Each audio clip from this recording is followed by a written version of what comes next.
And I am thrilled to announce that in the second quarter of this year, the United States economy grew at the amazing rate of 4.1%.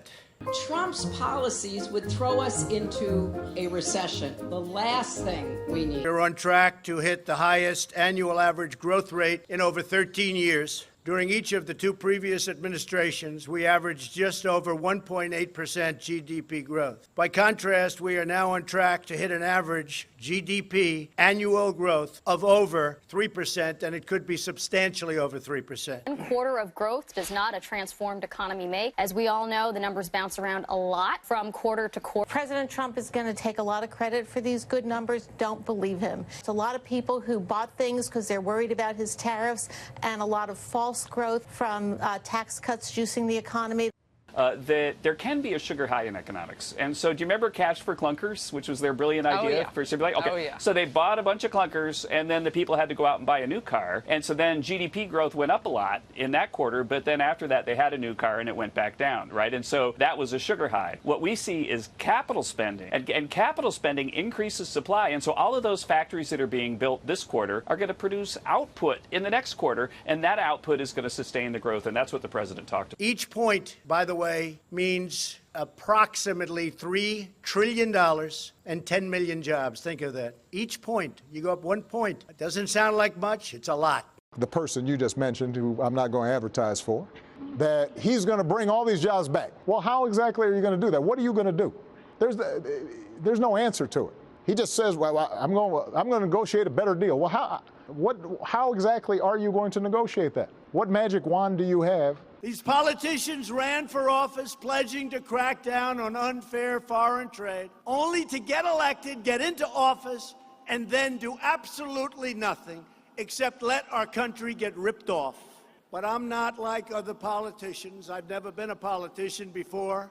I only started 2.5 years ago, and I became president. How am I doing, okay? But I keep my promises, and I keep my promises to your industry, and I keep my promises to the workers of this country. In the event Donald wins, I have no doubt in my mind the market tanks. It's my opinion that within the next 2 years, I think we'll get 4% growth. You and your magic beanstalk beans are not being realistic. If economic growth continues at this pace, the United States economy will double in size more than 10 years faster than it would have under either President Bush or President Obama. There's just no way to see how you can get that kind of growth unless you really, it just doesn't make sense. Most liberal economists said it would be impossible for Trump to get to 3 or 4% growth, and we're there now. We've accomplished an economic turnaround of historic proportions. When I came into office, 1.5 million fewer prime-age Americans were working than 8 years before. We had lost almost 200,000 manufacturing jobs under the previous administration, and all know. They say, well, you have to lose manufacturing jobs. It'll get worse and worse. Manufacturing jobs are obsolete. No, they're not obsolete. They're the greatest jobs we have. More than 10 million additional Americans had been added to food stamps past years. But we've turned it all around. Once again, we are the economic envy of the entire world. When I meet the leaders of countries, the first thing they say invariably is, Mr. President, so nice to meet you. Congratulations on your economy. You're leading the entire world. They say it almost each and every time. America is being respected again, and America is winning again because we are finally putting America first. We have added 3.7 million new jobs since the election, a number that is unthinkable if you go back to the campaign. Nobody would have said it. Nobody would have even in an optimistic way projected it. We are in the midst of the longest positive job growth streak in history. New unemployment claims have recently achieved their lowest level in almost half a century. The United States and the European Union together count for more than 830 million citizens and more than 50% of the global GDP. In other words, together we're more than 50% of trade. Already today, the United States and the European Union have a $1 trillion bilateral trade relationship, the largest economic relationship anywhere in the world. This is why we agreed today, first of all, to work together towards zero tariffs, zero non-tariff barriers, and zero subsidies on non-auto industrial goods. Thank you. We will also work to reduce barriers and increase trade in services, chemicals, pharmaceuticals, medical products, as well as soybeans. Soybeans is a big deal. And the European Union is going to start almost immediately to buy a lot of soybeans. They're a tremendous market.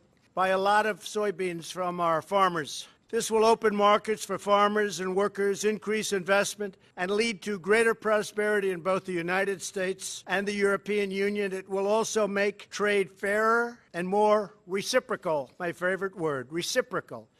Secondly, we agreed to a strengthening of our strategic cooperation with respect to energy. The European Union wants to import more liquefied natural gas, LNG, from the United States, and they're going to be a very, very big buyer. We're going to make it much easier for them, but they're going to be a massive buyer of LNG, so they'll be able to diversify their energy supply. Thirdly, we agreed today to launch a close dialogue on standards in order to ease trade, reduce bureaucratic obstacles, and slash costs dramatically. Fourthly, we agreed to join forces to protect American and European companies from better, never done like we're doing, I can say from the standpoint of the United States. We've never done this well, but we're going to do a lot better after we do this deal and other deals that we're currently working on. Likewise, the European Union is going to do better, stronger, bigger. We will therefore work closely together with like-minded partners to reform the WTO and to address unfair trading practices, including intellectual property theft, forced technology transfer, industrial subsidies, distortions created by state-owned enterprises, and overcapacity. In addition, it will identify short-term measures to facilitate commercial exchanges and assess existing tariff measures and what we can do about that to the betterment of both. We also will resolve the steel and aluminum tariff issues, and we will resolve retaliatory tariffs. We have some tariffs that are retaliatory, and that will get resolved as part of what we're doing. I had one intention. I had the intention to make a deal today, and we made a deal today. We have identified a number of areas on which to work together. Work towards zero tariffs on industrial goods. That was my main intention, to propose to come down to zero tariffs on industrial goods. We've decided to strengthen our cooperation on energy. The EU will build more terminals to import liquefied natural gas from the US. This is also a message for others. We agreed to establish a dialogue on standards. As far as agriculture is concerned, the European Union can import more soybeans from the US, and it will be done. And we also agreed to work together on the reform of the WTO. I just want to conclude by saying this was a very big day for free and fair trade. Very big day indeed. As we took these actions, we saw the U.S. economy grow consistently. We saw the longest streak of job creation in American history by far, a streak that still continues, by the way. Thanks, Obama.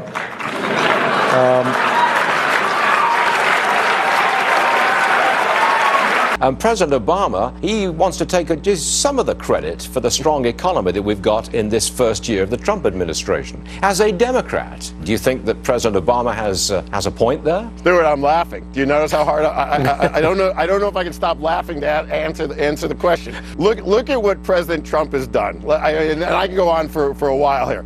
We've had 2 consecutive quarters of over 3% GDP. We're going to have a third quarter of over 3% GDP.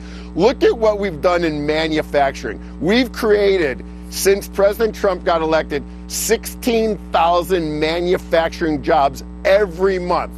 Last year, in the Obama administration, for the year, they lost 16,000 manufacturing jobs. As you may have noticed following this election, Donald Trump came to Indiana and talked a lot about what happened with the Carrier shipping their jobs out of state. Here's someone who worked for Carrier, and he has a question for you. How you doing, Mr. President? How are you? My name is Eric Cottenham, and I'm representing the Steelworkers Union. What do we have left far as all of our jobs are leaving? What can we look forward to in the future far as jobs, employment, whatever, because all of our jobs is left or in the process of leaving, sir.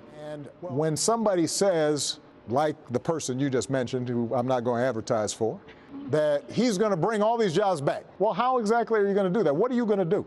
There's no answer to it. He just says, well, I'm going to negotiate a better deal. Well, how exactly are you going to negotiate that? What magic wand do you have? And usually the answer is he doesn't have an answer. You're going to see two sides of this argument. Of course, President Obama's going to try to say, I built the ramp for this. This is my surge in the economy. President Trump saying, no, I unleashed the market through deregulation and the promise of tax reform. Who's right? President Trump. You know, President Obama reads from a very simple textbook of democratic economics. All the problems in the world are caused by Republicans, and when the Republicans are in, they cause nothing but problems. In his administration, whenever something went wrong, he blamed the legacy of George Bush. During the Obama period, they created jobs for sure, but it was a very slow pace, about half the pace as during the Reagan years, which, by the way, was when we last cut taxes and deregulated.